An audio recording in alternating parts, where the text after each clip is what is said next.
Tiwala ang PNP Bicol na mas magiging mapayapa ang halalan sa rehiyon dahil sa tuluyang pagkakalansag sa kilabot na Concepcion Criminal Group. Criminal Group free na ang bilog na Bicol. Sa turnover ng 8 police mobile para sa mga bayan ng Goa, Canacman, Bombon, Baaw, Kamaligan, Ragay, Pamplona at Police Station 5 ng Naga City Police Office, tiniyak ni Police Brigadier General Andre Dizon na handang-handa na ang PNP Bicol sa halalan. Yan po ay kasama doon sa mga behikulo na inaugurat natin sa Albay, sa Masbate at sa Catanduanes noong isang araw at kahapon.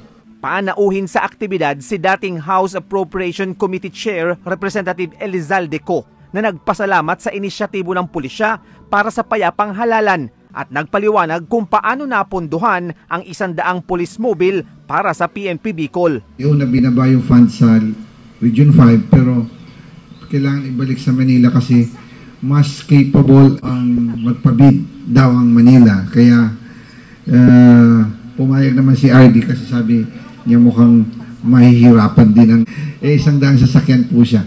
At until now, hindi pa nga ako nabibid pero pinagbigyan tayo ng 30 vehicles advance muna para naman magamit sa eleksyon.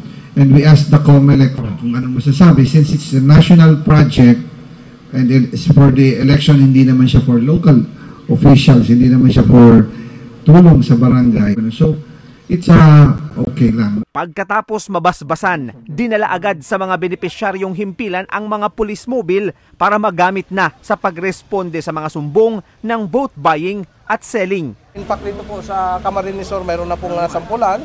So yun po ay warning sa mga nagsasagawa. No? Hindi ko po na kung ang position, basta violation po ng election law po yun.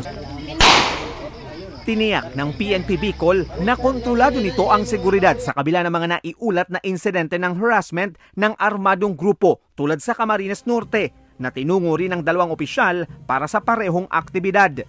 Baleno, Masbate ang lugar sa rehiyon na kabilang sa red category o areas of grave concern dahil sa election-related incidents sa nakalipas na 2 halalan at presensya ng private armed groups.